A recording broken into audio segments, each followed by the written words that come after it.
Olá, os componentes do nosso grupo do seminário é Maria da Cruz, Isabel Portela, Lucas Kerlin. O nosso grupo é 11, o tema é 1, que é a interação professor-aluno. O valor pedagógico da relação professor-aluno. Essa relação professor-aluno já tem que haver desde o início, né? O professor já tem que buscar este equilíbrio, esse convívio social, essa interação, fazendo com que o aluno se sinta acolhido, para que o aluno possa desenvolver seu conhecimento, porque a sala de aula é um lugar de interação, principalmente entre o professor e o aluno, para que o aluno se sinta bem, para que ele consiga aprender. George Rudolph, ele já fez essa pergunta, né, no seu livro, professor para quê? E eu achei muito interessante um artigo de Ana Helena, ela fez essa colocação que a ação do professor é de organizar a relação do aluno com os objetos do conhecimento, garantindo a aprendizagem numa perspectiva vygotsiana. E é um fator propulsor para o desenvolvimento do sujeito. Então, o professor, ele tem o seu saber organizado e com a sua relação com o aluno, o objeto do conhecimento e a aprendizagem vão se desenvolvendo ao longo do período em sala de aula. Jorge também colocou que a escola é um local de encontros, de vivência, de vinculação, o intercâmbio de valores, os princípios de vida. Tudo isso tem que estar na sala de aula, presente na relação professor-aluno, e da melhor forma possível, porque sem essa relação, professor-aluno, com essa interação, essa acolhida, buscando melhorar o aprendizado do aluno, descobrindo qual a melhor maneira que o aluno vai aprender. O professor Walter Garcia colocou também o seguinte, que a educação, seja ela escolar ou de mundo, é um processo básico de interação entre as pessoas. Então, a sala de aula não é diferente, né, do convívio social entre as pessoas, que seja ela no mundo, lá na sua casa, o aluno em casa com a família, e na sala de aula com o professor. Quando o aluno tem essa relação boa, uma relação de interação com a família, na sala de aula também ele vai ser assim, com o professor. Brunet também colocou que é um processo essencialmente social, as relações entre quem ensina e quem aprende repercutem sempre na aprendizagem. Essa relação tem que ser boa para que essa aprendizagem do aluno, né, seja da melhor forma possível. E o professor também, ao ensinar, ele está aprendendo com o aluno, com as vivências do aluno, porque o aluno, ele já traz conhecimentos lá da sua família. Ele traz o que ele já sabe. Quando o professor dá início à sua aula, inicialmente ele vai perguntar, né, sobre determinado assunto, se o aluno já conhece, ele já ouviu falar. Então, já vai dando início àquela interação de aprendizagem.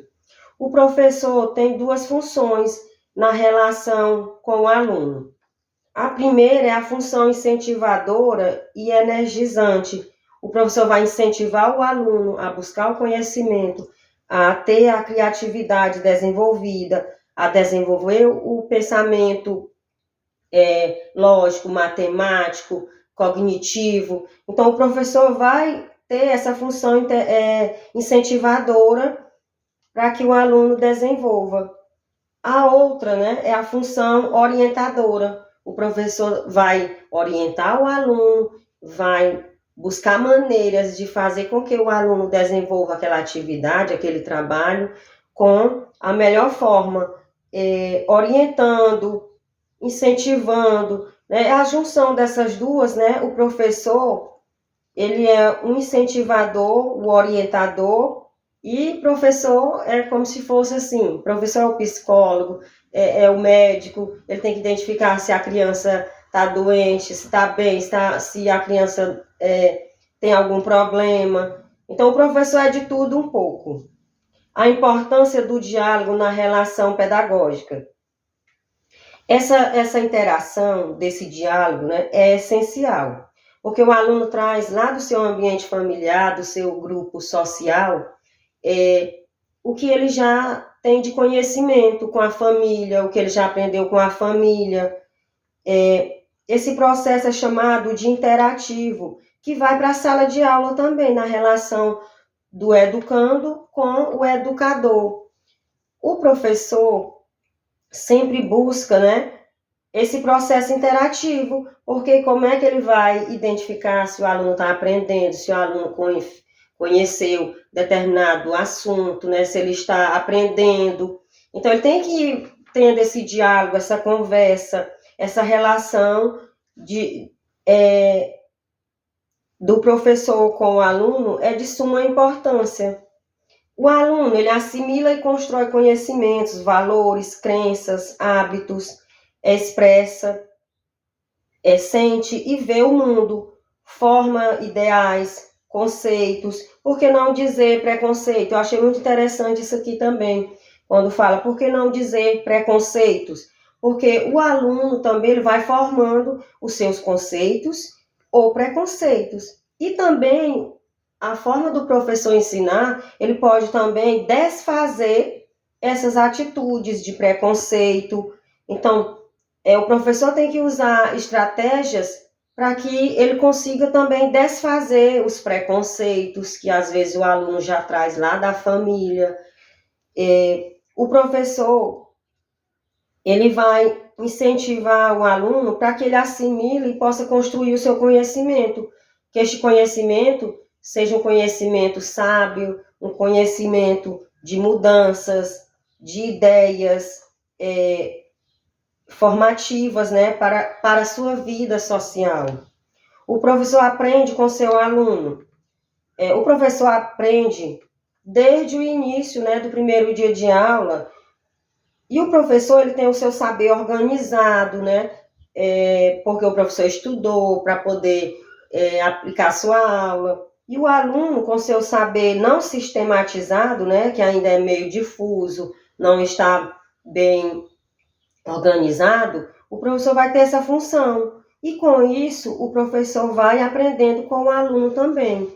Os nossos alunos, né, eles trazem informações que às vezes a gente fica se perguntando como é que um aluno nessa idade de 5 aninhos, ou de 7 ou 8, como é que ele sabe de determinados assuntos? Ele aprende na família, no convívio, né, na própria sociedade.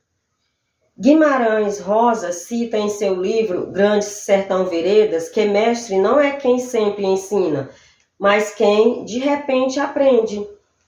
Então, essa frase é o que o professor tem no seu dia a dia, né? Todo dia ele ensina e todo dia ele vai aprendendo com o seu aluno.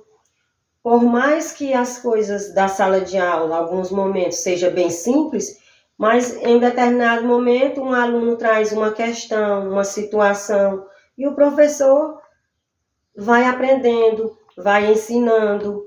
Se referindo ao diálogo ainda da prática pedagógica, Maria Nidelkoff, ela diz que o professor procura captar todas as riquezas que as crianças trazem para de fato aprender com elas. Então, a criança, né, ela traz riquezas, como eu já havia falado, a criança tem uma sabedoria, né, ímpar.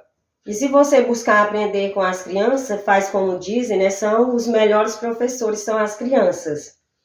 Antônio Faldez, ele diz que é necessário o diálogo no ato de construção do conhecimento. Então, esse diálogo é muito importante para a construção desse conhecimento. A conversa, a acolhida, o professor tem que, a cada dia, né, buscar maneiras, né, de acolher a criança, de conversar, de dialogar. Isso com atitudes, né, de conhecimento, de sabedoria, para fazer com que o aluno vá compreendendo o conhecimento e vá construindo a sua aprendizagem. É um processo social e não individual. a sala de aula, ela é assim o local que a aprendizagem é coletiva, não só individual, que cada aluno vai aprendendo no seu tempo, né? Na sua individualidade. Mas tem também o conhecimento coletivo, onde todos vão aprendendo determinado conteúdo, conhecimento. O aluno constrói seu próprio conhecimento e desenvolve seu raciocínio. O aluno vai construindo a partir do momento que o seu raciocínio vai sendo desenvolvido, vai sendo colocado maneiras para que ele pense, para que ele use a criatividade. Às vezes o aluno diz que não consegue fazer aquela atividade. Ao momento que a gente vai explicando de uma outra maneira, de uma outra forma, o aluno, sim, agora eu entendi. A autoridade versus autoritarismo. Essa é uma questão, né, de sala de aula que hoje está bem mais complicado, né? Principalmente para quem é professor, como diz nos tempos de hoje. Os alunos, né, eles não entendem que o professor tem que ter essa autoridade, mas não essa autoridade de autoritarismo, de impor, né, de querer fazer com que o aluno seja punido, não nesse sentido. Para Regis de Moraes, é um tempo em que confunde coisas tão distintas como autoridade e autoritarismo.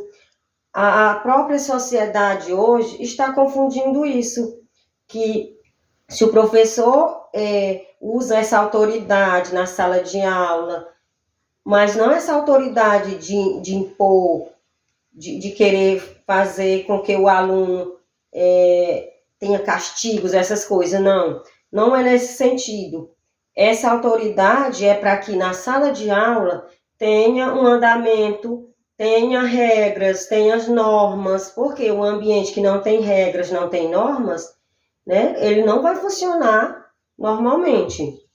O bom senso pedagógico nos mostra que a autoridade do professor é inerente à sua função docente. Então, essa autoridade já vem junto, né, é inerente à sua função. Não tem como ser professor, né, se você não tiver essa autoridade. Como que os alunos vão lhe respeitar, vão querer assistir sua aula?